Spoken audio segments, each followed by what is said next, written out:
What's going on, everyone? Gilman with Wellthy Stocks, back with our weekly Apple update video where we take a look at how Apple stock traded this past week, key levels of support and resistance that we are looking at moving into the future, and based on that, what we think Apple stock could do. So real quick, if you enjoy videos like this, don't forget to hit that like button down below, subscribe to my channel if you are new, and comment down below what your thoughts on Apple are, and I'd love to chat with you guys down there.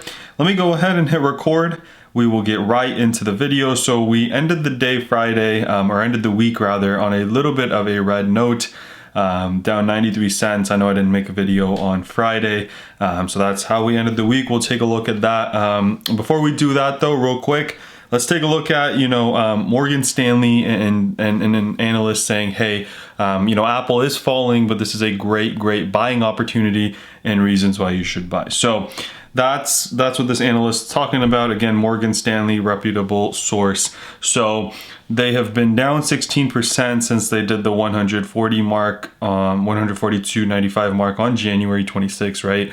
For those of you that have been watching my videos, it's not been a fun couple of weeks, especially for the Apple stock, right? We seem to start to turn around and then go lower. So you know exactly what I'm talking about here. So the whole time that we've kind of been waiting for Apple to reverse, right? It's been falling, and the crazy surprising thing is that it came after a monster record quarter for Apple, where they, pretty much had double-digit growth on all their product lines. They had great outlooks for the company and grew a ton during the coronavirus pandemic. So that was not fun to see, but the only recent kind of news we've gotten is potentially a softening in the iPhone demand. We got that, out of a couple articles that have talked about Apple reducing production for the first half of this year, but they're keeping the iPhone 13 production on target, or even increasing it in some kind of rumors. So that's what we're talking about, and that's largely due to the iPhone 12 mini, the low-end version of the iPhone that they announced. Apple hasn't commented on it, of course, and Apple won't comment on it. Apple is very secretive and doesn't like sharing a lot of this stuff. That's what we're talking about here, right? Apple, cutting those iPhone productions, but what we're talking about here is that, colleagues in Asia build orders for iPhone 12, aside from the mini, and for legacy iPhone 11s are being raised, not lowered. So again, I think it's just the iPhone 12 mini that's facing issues in terms of the demand. So it's not, something too crazy that we need to worry about. Now let's take a look here. Great demand in China, right? Apple's iPhone sales in China rose 150%, 157% in January on a year-over-year basis, and 314% in February. So absolutely great numbers there.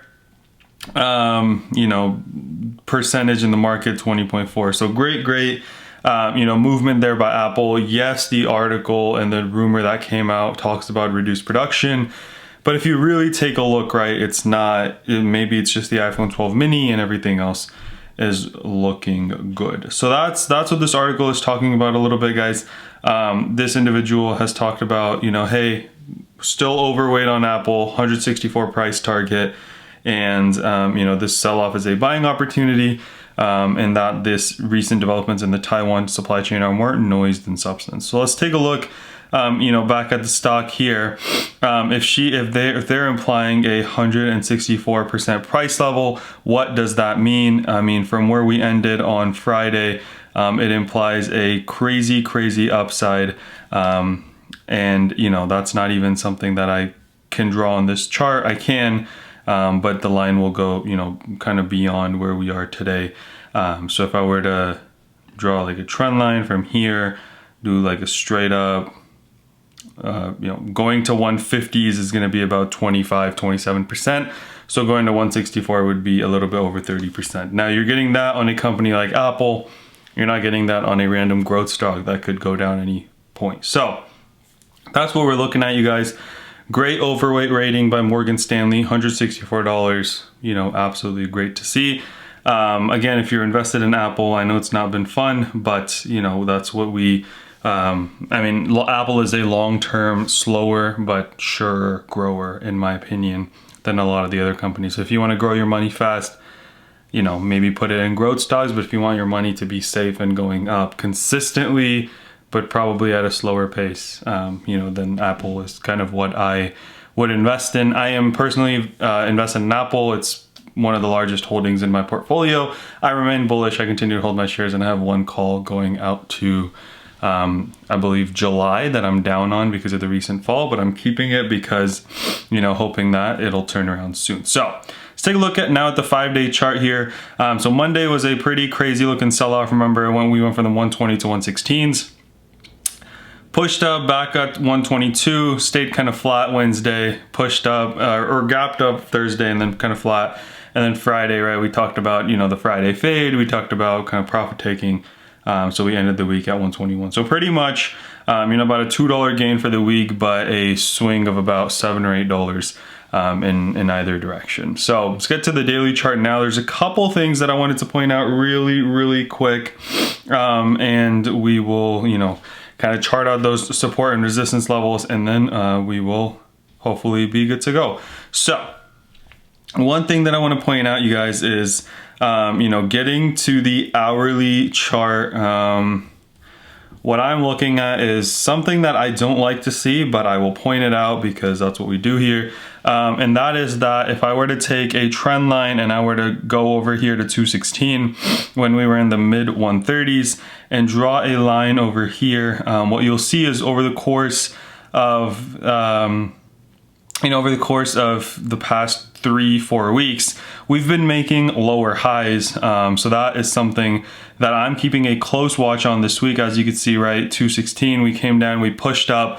We couldn't make it past 128 in early March, and then we have fallen, and now we're trying to push up again, but again, got rejected from that pretty perfectly if we take a look at this line on the hourly chart. So I think tomorrow will be a pretty kind of important day for us because, I mean, unless we keep falling tomorrow, right, we will likely come above this line even if we're flat. Actually, if we're flat, we'll come above it on Tuesday. But if we are pushing up here, right, in the 121s, we come above this line, and hopefully, right, rather than us hitting up against this line and getting rejected, now that can be a support line for us. So when we start to, you know, come down at it, we can bounce from it and push up.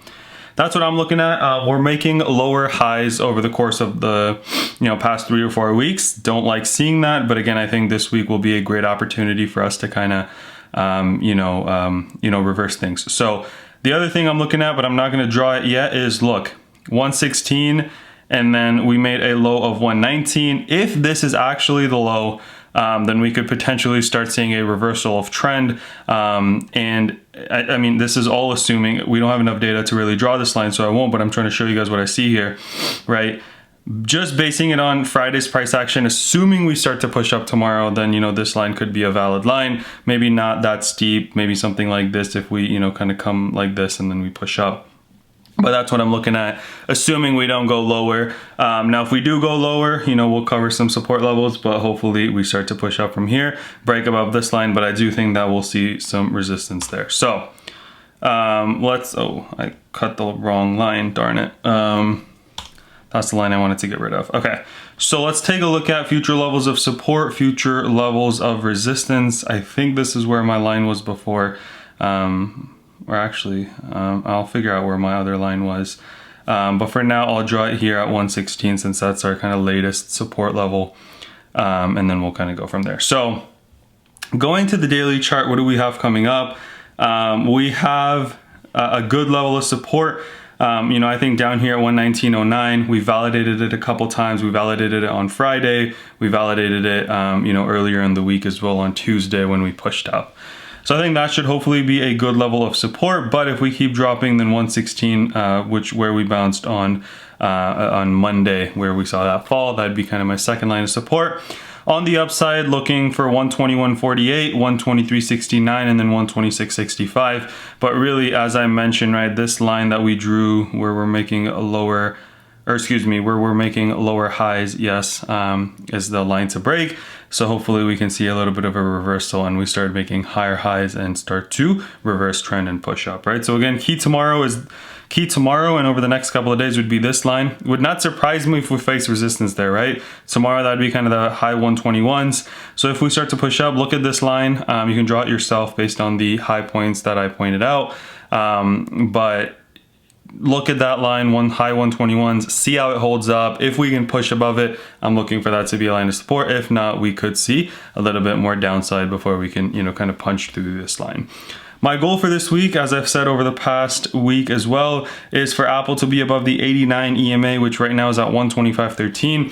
So my goal for this week is for Apple to make it at 125. In order for it to do that, though, it has to get through this level, 121.50, then 123.69, and then we get to 125.13.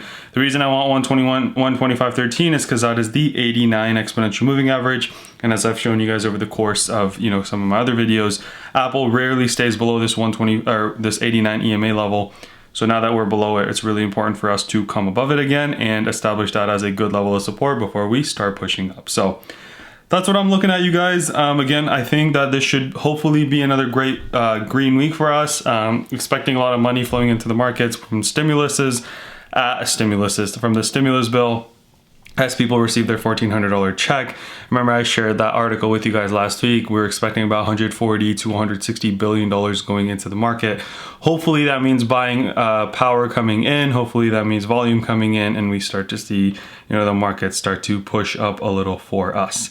And hopefully Apple pushes up and breaks through this high, or breaks through this this line and makes a higher high, and it pushes towards the 125 level. So that's what I'm hoping for this week. But as always, I'll keep you guys posted on a daily basis based on what I see in the price action. That's all I had for you guys today. Hope you guys enjoyed. If you did, don't forget to drop a like, subscribe to my channel, comment down below what your thoughts on Apple are, and I'd love to chat with you guys down there. Let's remember to be a bit better every single day, and until next time.